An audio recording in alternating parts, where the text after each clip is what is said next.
What's up, everyone? Welcome to the Fandom Zone. I am Trent of Sydney. I should introduce myself like that more often. And this is my Season 1 review of The Witcher, streaming now on Netflix, starring Henry Cavill as Geralt of Rivia. And this is freaking awesome. I loved this series. It was basically everything you could want in a fantasy series. It's got awesome world building, great characterization, intrigue, sorcery, amazing sword fighting. The costumes, my god, the costumes, especially Yennefer's, absolutely stunning.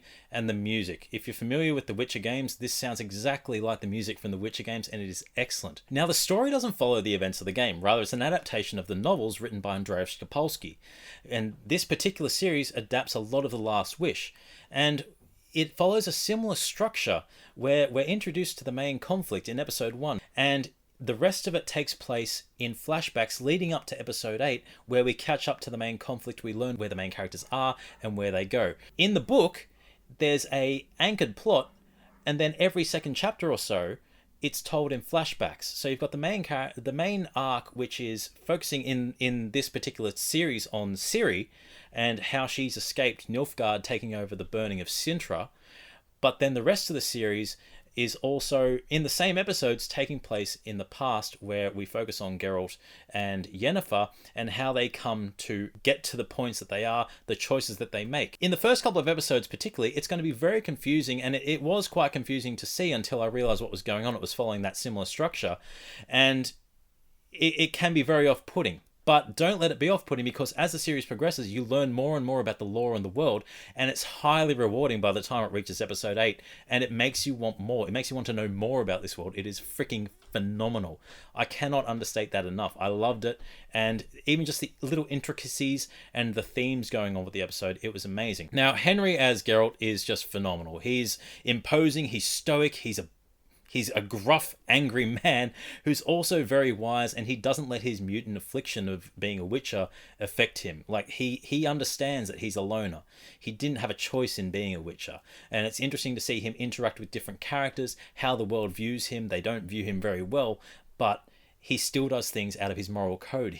He strongly believes that there are monsters and men, or monsters and humans, but not all monsters are monsters, and not all humans are humans. Some humans can be monsters, and then some monsters have humanity in them. So even though he'll be tasked to kill a monster, that doesn't necessarily mean he will kill the monster if it has that sense of humanity and it's just been misinterpreted. As we see very early on, he has this very, very strong code, and it's interesting. Now, some of my favorite quotes from Geralt are fuck. He's a man of few words, but when he does speak, you listen. He is drawing you into the screen. Henry just has this presence, and it is amazing. Whether it's under the moniker of the Butcher or Blaviken or the White Wolf, he is just always, you're drawn to him, and he looks just the part of Geralt so much. Excellent attention to detail on the costume. It does look it doesn't really look like armor at points, but that's just a minor gripe with the armor. But when he's on there, like, that is a tight-fitting costume, and yeah, there's a lot of people who are going to be using him for eye candy, present company included. He looks freaking amazing. And then you have other characters like Yennefer and Ciri. Yennefer is a particularly captivating character, played by Anya Chalotra. She goes through this excellent transition as being a physically deformed person, a hunchback, who goes on a quest for power. Against her will, she has to give up particular things to get this power, but she doesn't want to give up. And there's all these different themes that play around Yennefer in particular. She's one of the more captivating characters who has this excellent progression that you see throughout the series, and she comes off as this feeble and meek character, but she's actually got a lot of determination, a lot of grit, and a lot of power. She takes what she wants, and she tries to become that extra powerful to try and redeem these choices that were taken from her when she becomes the mage. She is treated poorly, but she never gives up, despite trying to give up very early on as well. And then you have Ciri, who's played by Freya Allen. She's excellent in the role, has a lot of versatility, a lot of range. You feel very sorry for her and the choices that she has to go through. Once again, choice is a predominant theme. She didn't have a choice in the situation she ended up in. That was given to someone, that was taken away from her. And once you start to understand these different themes and these different events that go on, particularly the Law of Surprise and the role that the Brotherhood of Mages play on, and how Nilfgaard came to power, like the conflict between the North and the South, all these different worlds and this world building and characterization plays a phenomenal role. And it just is so captivating that even though it's very exposition heavy in the first 4 or 5 episodes, that exposition pays right off as you grow in and go into the final couple of episodes, particularly episodes 5 and 6, where we got a lot of key interactions between Geralt and Yennefer, and showing their dynamic and their relationships. But it's not just those three main characters that are, the standouts. Every single support and side character plays a predominant role, and there's not a single bad actor in this. Particularly Joey Batey as Jaskier, who is also known as Dandelion in the English translation of the books. He plays the role of the bard, and essentially Geralt's best friend, even though Geralt tells him to fuck off every 10 seconds and that he wouldn't be in this shit without him. He somehow is revolving around all this shit events that happen to him. And there's a lot of fun dynamic in play, and a much needed sense of humour into what would potentially otherwise be a very dry scene. And then you have someone like Mousesack, who's played by Adam Levy, who has a very interesting role, who's another mage in Sintra, and plays various versions of a character as the series progresses. Their arc is very interesting.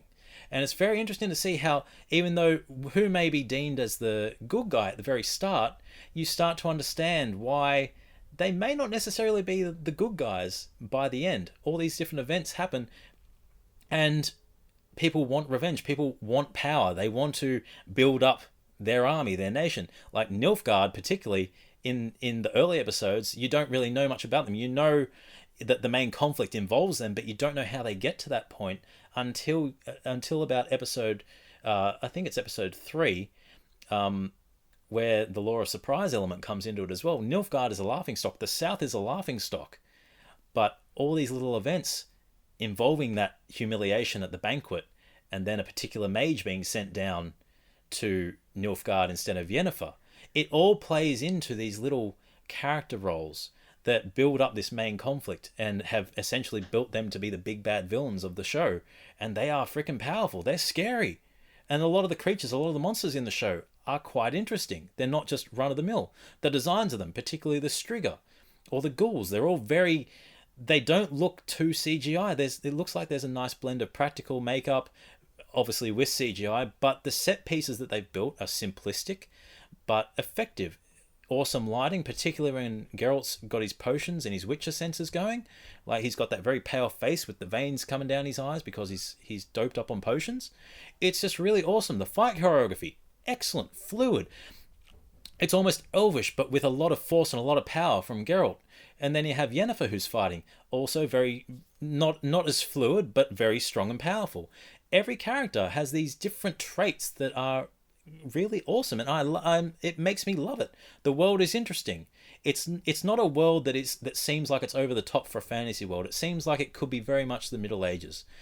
A lot of basic set pieces and towns, but they're done effectively to show that these are regular people living in a world of sword and sorcery. But then you have obviously big capital cities like Sintra that are over the top castles. But nothing really feels like it could be out of this world or otherworldly aside from the monsters.